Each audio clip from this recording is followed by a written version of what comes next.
Buenas tardes. Hoy día nos toca hablar acerca de lo que es el comportamiento en las diversas etapas del desarrollo humano. Vamos a hablar acerca de lo que es la etapa prenatal, la infancia, la niñez, la adolescencia, la juventud, la adultez, la ancianidad. Entonces, empezamos.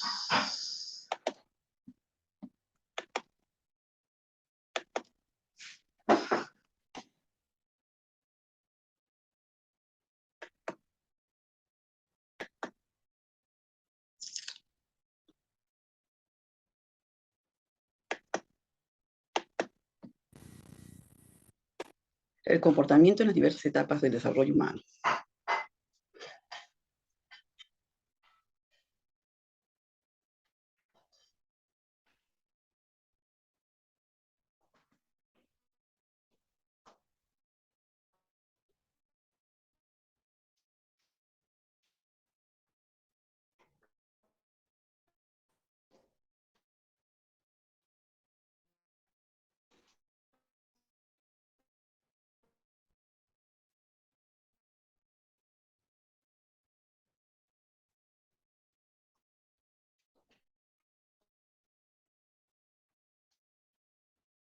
Bien, vamos a ver este punto interesantísimo acerca de la influencia de la etapa prenatal en el desarrollo emocional del niño. Lo debemos tenerlo presente siempre y educar a las madres de familias acerca de este punto interesantísimo, de que la educación de nuestros hijos empieza en la etapa prenatal, o sea, en el vientre materno. Ahí vemos, por ejemplo, de que el bebé antes de nacer es capaz de sentir y percibir a través de sus sentidos y de aprender. Entonces, incluso antes de nacer tiene una necesidad de amor, ya que les son transmitidos a través del, de la, del vientre materno, de la madre a su hijo, la comunicación madre-niño, madre-bebé. Bien, vemos también otra parte importante, ¿no? Que esto nos da a conocer la poderosa fuente de aprendizaje que es la madre. Sus alegrías, la satisfacción y el amor que tiene le son transmitidos a su bebé, como también sus penas, sus miedos, sus angustias, sus inseguridades. Entonces, es muy importante, según Freiberg, la niña, también, o sea, en el caso de las niñas, niños, varoncitos, ¿no? Se percibe también el rechazo que muchas veces existe por parte del padre o de la madre. Entonces, aquí vemos el papel del padre, ¿no? Los sentimientos y actitudes del padre, vemos que por sobre todo que tiene hacia la madre y hacia el bebé, es lo que contribuye a que el embarazo sea saludable y rodeado de un entorno agradable. En esta etapa, la mujer embarazada es aún más sensible a los conflictos de pareja. Si el hombre brinda afecto, esto servirá como un soporte o apoyo emocional a la futura mamá y fortalecerá el vínculo afectivo padre-bebé. ¿Okay? La madre puede proteger al bebé de las perturbaciones del entorno. No todos, no todos, no todos, eh, no todos los sentimientos, actitudes, los conflictos, angustias o preocupaciones, lógicamente que van a afectar al bebé. Solo que se consideran aquellas perturbaciones profundas y duraderas que comprometan la seguridad de la madre y del bebé. En todo caso, hay situaciones estresantes, ¿no? Eventos inesperados e inevitables que afectan a la madre y al bebé. Para poder afrontar adecuadamente estas situaciones, lo mejor será pensar en el bienestar del bebé y transmitirle mucho amor. El niño que nace ya tiene un pasado de 9 meses que en gran parte va a determinar su futura personalidad. Entonces, desde su nacimiento, ¿no? El niño busca la mirada de su madre de forma activa. El encuentro de las dos miradas en un momento privilegiado que abre con una emoción fuerte y profunda una nueva fase del vínculo madre-hijo. Entonces, vemos aquí que es muy importante brindar ese amor, ese cariño, ese afecto a nuestro hijo. Ahí está. Ya. Se sabe que en la infancia, por ejemplo, Es la etapa comprendida entre el nacimiento y los 6 o 7 años. ¿Ya? Vemos que el desarrollo físico y motor del neonato aquí aparecen los primeros reflejos, ¿no? Los primeros actos reflejos en el bebé. Realiza movimientos espontáneos e indiferenciados, ¿no? Generalmente el neonato, pesa normalmente entre 2.500 a 3.000 kilos, o sea, 3.000 miligramos, ¿no? Entonces, 3 kilos. Y tiene una estatura promedio de 0,50 centímetros, de medio metro. Entonces tiene una cabeza muchas veces desproporcionada en relación con su cuerpo y duerme la mayor parte del tiempo. Pero no es un ser completamente pasivo, ya que gradualmente va reaccionando a la variedad e intensidad de los estímulos de su nuevo ambiente, ¿no? Entonces, aparecen los primeros reflejos, como son el de la succión, ¿no? Para el pecho, para tomar la leche del pecho materno, la contracción pupilar, tenemos también la reacción ante sonidos fuertes y diversos sabores. Entonces, realiza movimientos espontáneos e indiferenciados, agita y retuerce su cuerpo, mueve sus bracitos, las piernas, como que pedalea con sus piernitas, y también existen otras reacciones emocionales indiscriminadas de agitación y excitación, que acompañan a los movimientos espontáneos y que se producen ante estímulos agradables o desagradables. En el desarrollo motor observamos también lo siguiente, bueno, a las 15 semanas, por ejemplo, puede coger un objeto perfectamente, a las 25 semanas se sienta solo, a las 45 semanas gatea, a los 15 meses ya camina solo, a los 2 años sube las escaleras solo, a los 3 años corre de una manera más uniforme, puede lavarse, secarse las manitos, alimentarse con una cuchara sin ensuciar demasiado, ir al baño, responder a instrucciones. Entonces ahí ya se va viendo todo el desarrollo motor del niño. Y bueno, a nivel de desarrollo cognitivo, según Piaget, el infante de 6 o 7 años pasa por los siguientes periodos de desarrollo de inteligencia, ¿no? Y vemos, por ejemplo, que el periodo de inteligencia sensomotora, el infante se interesa en ejercitar sus órganos sensoriales, sus movimientos y su lenguaje que le van permitiendo el ir afrontando determinados problemas. También tiene otro periodo, el periodo de la inteligencia concreta. Fase del pensamiento simbólico, este se presenta entre los 2 a 4 años. Aquí el niño lleva a cabo sus primeros tentativas relativamente desorganizados e inciertos de tomar contacto con el mundo nuevo y desconocido de los símbolos. Bien, entonces ahí vemos que la fase de pensamiento intuitivo es entre los 4 y 7 años.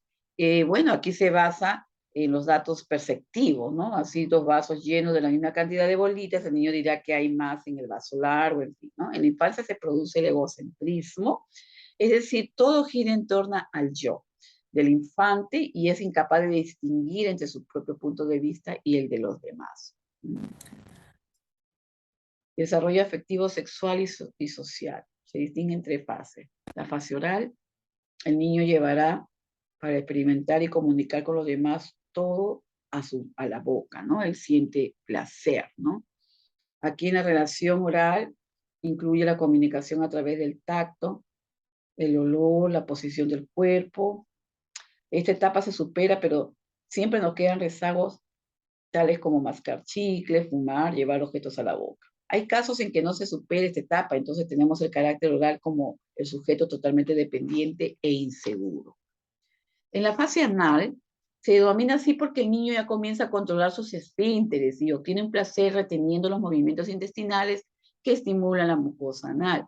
El efectivo control de la defecación se alcanza solo luego de que ha sido posible el control muscular a través de la maduración de los rasgos nerviosos de la médula espinal.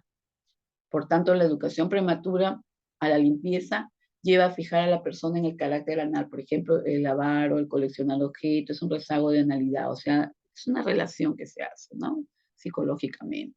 Fase líctica, aquí el infante desarrolla un intenso amor por el progenitor del sexo opuesto. El niño se apega a la madre y la niña al padre, el niño es posesivo, de aquí que el padre ha sentido un intruso y un rival, el complejo de Edipo que todos conocemos, Y en esta rivalidad frente al padre, el niño teme ser destruido por el padre, ¿no? La mayoría de los problemas en las etapas posteriores tienen su origen en un Edipo no resuelto, son manifestaciones de una fijación en esta etapa cuando hay falta de identificación con su propio sexo. En esta etapa el niño aprende a ser varón y la niña a ser mujer. Entonces vemos que ahí su desarrollo afectivo, todo se ve madurando, ¿no? Entonces vemos que, por ejemplo, aquí en la niñez, ¿m? La niñez se sitúa entre los 6 a 12 años y corresponde al ingreso del niño a la escuela, ¿no? Ya el niño va a su escuela, también va a socializar, ¿no? Empieza su etapa de socialización que comienza a desarrollar, es egocéntrica, ¿no? Todo sale de mí y vuelve a mí. Te doy para que me des. Sus mejores amigos son los que le hacen jugar, le invitan al cine o un helado. El niño en entrar en la escuela da pie al desarrollo de sus funciones cognitivas, afectivas y sociales, ¿ya? Cognitivas, el niño, por ejemplo, ahí vemos que el niño desarrolla la percepción, la memoria, el razonamiento. Y en las afectivas, por ejemplo, en cuanto a que el niño sale del ambiente familiar, donde es el centro del cariño de todos, para ir a otro ambiente donde es el número de la masa, en el grupo, ¿no? Donde aprende y desarrolla el sentimiento del deber, el respeto al derecho a los demás, ¿no? Al derecho ajeno, amor propio, la estima de sí mismo. Bueno, y aquí también vemos la parte social, que es muy importantísima. La escuela contribuye a extender las relaciones sociales que son más incidentes sobre la personalidad. ¿Mm? Bueno, las características principales de esta etapa de la niñez, ¿no? Aquí aprende a no exteriorizar todo, ¿no? Entonces, aflora entonces la interioridad, su yo interno, ¿no? Son tremendamente imitativos, que aquí que necesiten el buen ejemplo de sus padres, ¿ya? De tener mucho cuidado en esta etapa. El niño se debe de ver la realidad como es, ¿ya? Entonces, la suma, resta, multiplica y divide, bueno, todo de números, ¿no? Cosas, números, adquiere un comportamiento más firme sobre sus realidades emocionales, ¿no? Entonces, vemos que va adquiriendo muchas habilidades, ¿no? Sobre sus realidades emocionales, partes emotivas, ¿no? Sus emociones. La adolescencia. Aquí, esta etapa es una fase de transición, ¿no? Esta etapa constituye un periodo especial de desarrollo, de crecimiento y en la vida de cada individuo, ¿no? Se trata de una etapa de elaboración de la identidad, definir cómo va a ser cada sujeto, ¿no? De la identidad definitiva de cada uno de nosotros, que se plasmará en su individualización adulta. Se despliega un conjunto de cambios corporales, ¿no? Entonces empieza su cuerpo a cambiar por el nuevo funcionamiento hormonal, hay muchos cambios hormonales en esta etapa de la vida. Entonces, el crecimiento físico, vemos su parte física empiezan a crecer, a desarrollar, ¿no?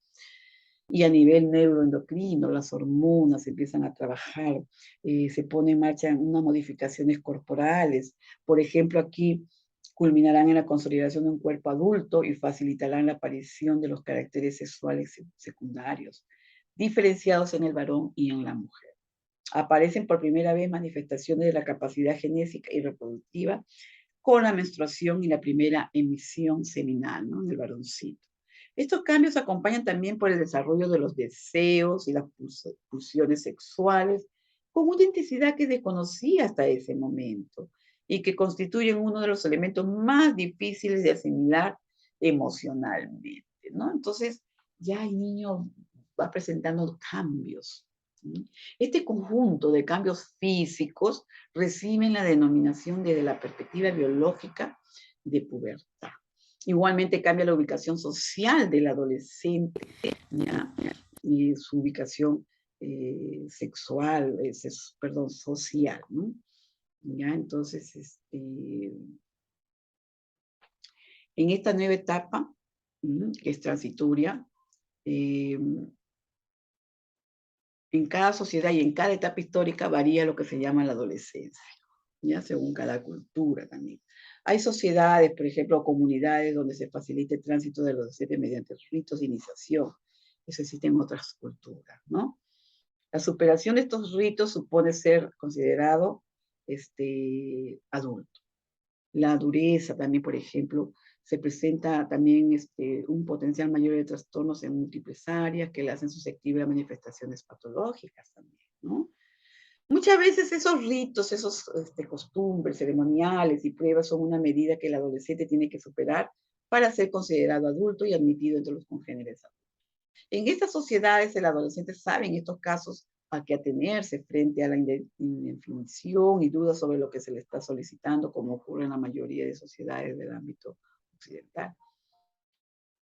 Entonces, el adolescente sabe en estos casos a lo que atenerse frente a la indefinición y dudas sobre lo que se está solicitando y que ocurre en la mayoría de las sociedades, ¿no? Entonces, algo similar ocurre en los propios grupos de adolescentes, ¿no? Encontramos con relativa frecuencia la exigencia de cumplimiento de ritos o pruebas para la admisión de nuevo miembro.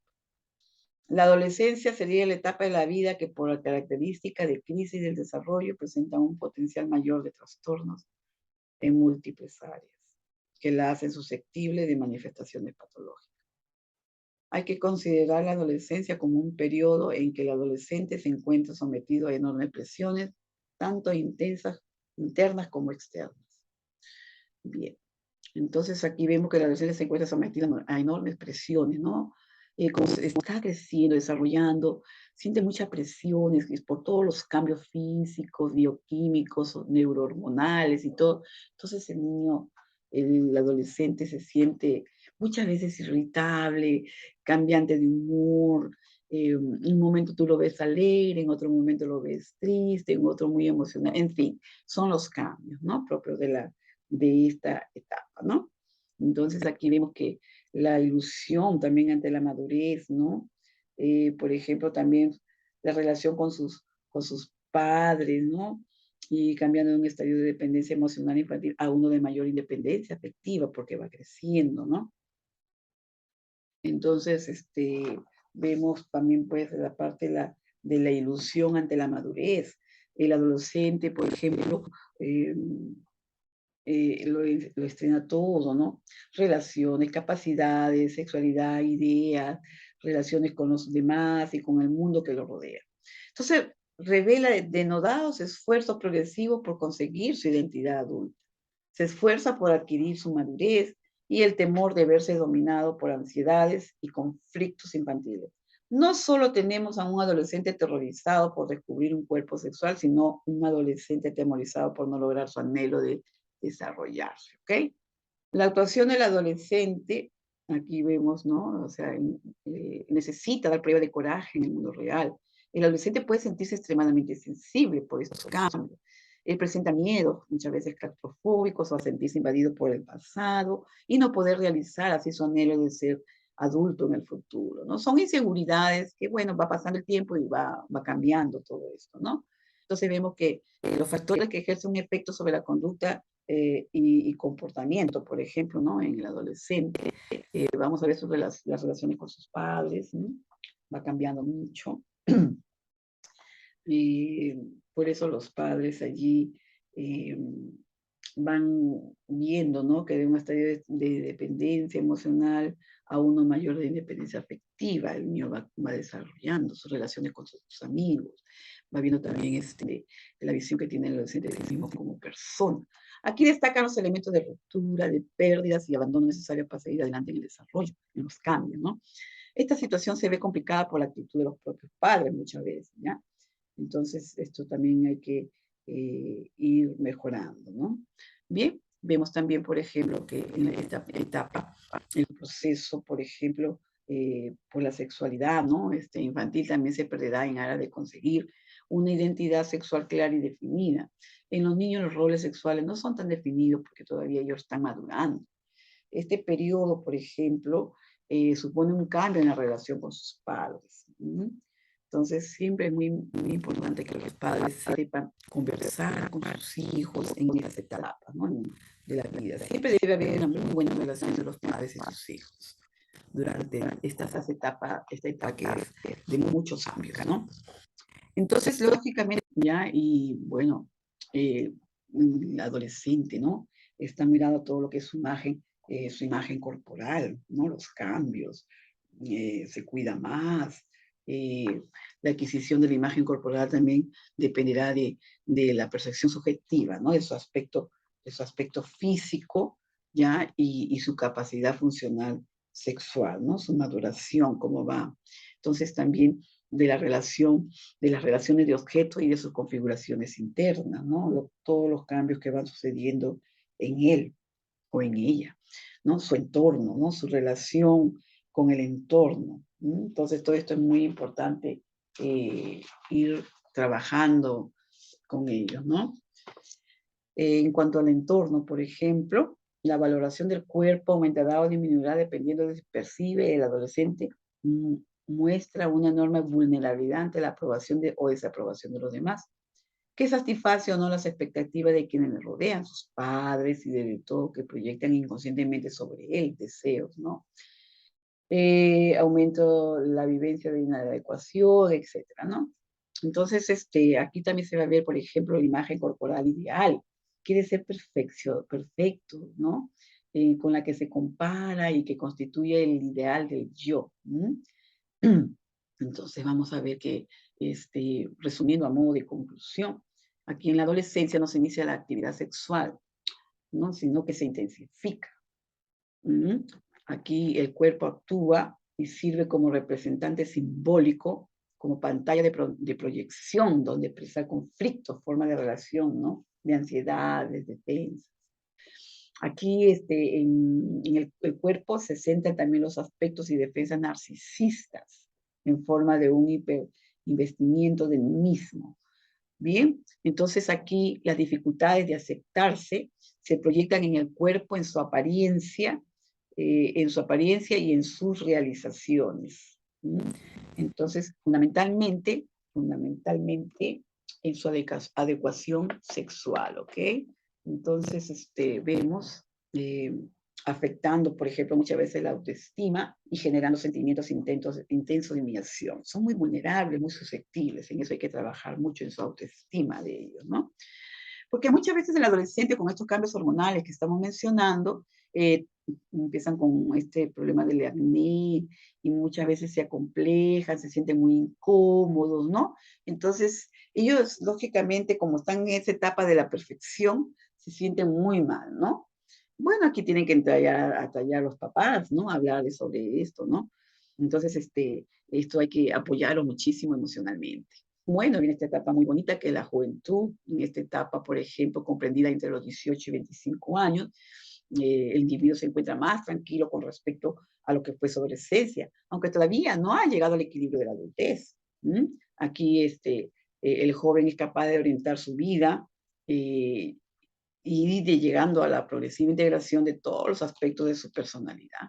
En el campo del conocimiento, por ejemplo, el joven es más reflexivo y más analítico. En el aspecto moral, por ejemplo, los valores empiezan a tener jerarquía en la que predomina la justicia y es capaz de distinguir lo prioritario y lo urgente. Asume también una conciencia propia de sus actos y les da el valor moral que les corresponde, ¿no? Su desarrollo puede desembocar en la autonomía y entonces sabrá integrar a sus convicciones personales, a los valores presentados por la sociedad, la religión, el grupo, ¿no? Entonces también vemos en el ámbito vocacional, aquí esta es una etapa pues en el que el joven, es el momento en que el joven se orienta hacia una profesión, vemos que ellos ya se va visualizando a qué se quieren estudiar, qué quieren ser en el futuro, ¿no? Y también vemos en la vida afectiva y sexual el joven varón, luego de sentirse atraído por el físico de las chicas y por las chicas que llenaban determinadas cualidades, ahora necesita amar a una sola con quien proyectar posteriormente una comunidad de vida. La joven deja de soñar por aceptar a un muchacho como ese e inicia un diálogo de amor auténtico, ¿no? Ya están madurando. Su socialización en ello, por ejemplo, el joven asume la vida como tarea, es consciente de la solidaridad con los demás, está convencido que su vida para los demás es para los demás, está abierto a nuevas responsabilidades, ¿no? El desarrollo religioso del joven, por ejemplo, se verifican profundas transformaciones en el pensamiento religioso. Vemos que el joven fundamenta críticamente la religión con mayor base motivacional, ¿ya? Bien. La adultez. Aquí la adultez es una etapa comprendida entre los 25 a los 60 años aproximadamente, pero su comienzo y su término dependen de factores personales y ambientales. En esta etapa de la vida, el individuo normalmente alcanza la plenitud de su desarrollo biológico y psíquico, ¿no? Su personalidad y su carácter se presentan firmes y seguros. Ya está más lógico, ya pasó, ya son profesionales, ya tienen una familia, ¿no? Bien, entonces ya son personas más seguras.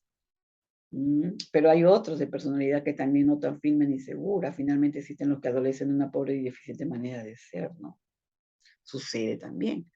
Entonces hay adultos que aquí se distingue, por ejemplo, por las siguientes características, ¿no?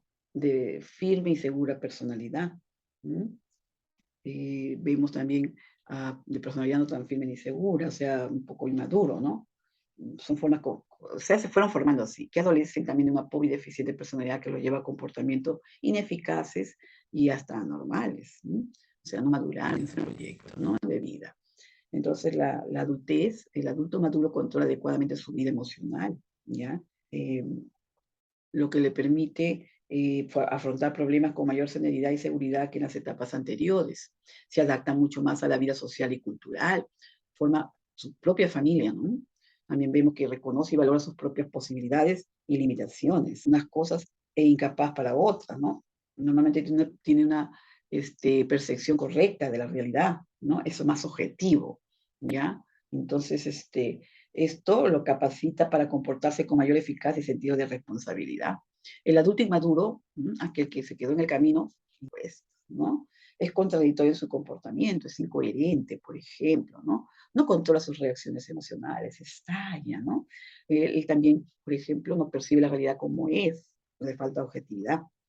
Y también es menos consciente, responsable y tolerante, falla en el trabajo. No se adapta adecuadamente a la vida social, ¿no? Es inadaptado, ¿ve? Ahí vemos un adulto maduro y uno inmaduro. La ancianidad, bueno, considerada hoy en día como la tercera edad, ¿no? Se inicia aproximadamente a los 60 años. Y bueno, vemos que en las culturas tradicionales la dignidad de ancianidad significa que eran los depositarios del saber trivial, ¿no? De la experiencia, de la vida. Generalmente, gracias a la experiencia vivida, ocupan un lugar privilegiado en la jerarquía social. En las sociedades modernas este aspecto se ha invertido con el consiguiente deterioro que esto ocasiona a la persona, ¿no? Disminución de las fuerzas físicas, lo que a su vez ocasiona en la mayoría una sensible y progresiva baja de las cualidades de su actividad mental. La declinación biológica se manifiesta por una creciente disminución de las capacidades sensoriales y motrices, ¿no? De la fuerza física. Entonces, todas esas actividades, dificultades circulatorias ocasionadas por el endurecimiento de las arterias, ¿no? Las arteriosclerosis. En general, el progresivo deterioro del funcionamiento de los diversos órganos internos, ¿no? Entonces, en esta etapa vamos a ver, pues, también que el anciano se va perdiendo el interés por cosas de la vida, ¿no? Es sensible y progresiva, baja de las cualidades de su actividad mental, entonces, él mismo que evoca constantemente, ya que el presente y el futuro le ofrecen pocas perspectivas, ¿no? Por eso es predominantemente conservador y opuesto a los cambios, pues así se siente seguro, ¿ya? Y por factores ambientales también se van deteriorando las funciones intelectuales, como la inteligencia, la memoria, el pensamiento. Pero este deterioro es distinto en las diversas personas, dándose el caso de ancianos que a avanzada edad que se conservan en excelente forma. O sea, depende de cómo pueden llevando su vida, ¿no? Por ejemplo, un anciano que lee, que practica el ajedrez, deportes, etcétera, etcétera, es una persona que se mantiene activa hasta el final. Entonces, depende de eso también, ¿no? Entonces, aquellos ancianos que han tenido una adultez inmadura no saben adaptarse con facilidad a sus nuevas condiciones de vida. Manifiestan entonces una marcha de tendencia a la desconfianza, el egoísmo, la crítica aguda, especialmente a los jóvenes. Reaccionan agriamente contra sus familiares y el ambiente social. Los ancianos que fueron adultos maduros se adaptan mayor a su nueva situación, ¿no? Entonces, bien, entonces, todas las cosas de la vida, vive cada vez más en función del pasado, evoca el pasado constantemente, sufre el deterioro de las funciones intelectuales. Y también modificaciones de rasgos de la personalidad y de su carácter, ¿no? Entonces, una adultez madura no saben adaptarse, manifiestan marcada tendencia a la desconfianza, reaccionan agriamente, y los que fueron maduros se adaptan mejor a todo, a sus nuevas situaciones, hasta parece exagerar en optimismo, buen humor y generosidad, ¿no? En la vejez se acentúan los rasgos que distinguieron el carácter en la adultez, ¿ok? El individuo es incapaz de ejercer un completo control y dominio de sus manifestaciones psicológicas. Entonces, vemos que tal es el caso de personalidades ilustres que siguieron contribuyendo activamente a la vida social y cultural de su época, ¿no? Hay mucha gente adulta mayor que sigue produciendo, ¿no? Si fueron escritores, actores, siguen trabajando, brillantes. Bien, gracias.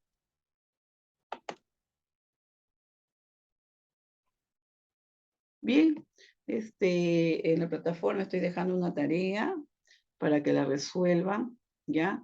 No se olviden de entrar a su plataforma, marquen sus asistencias, todo, gracias.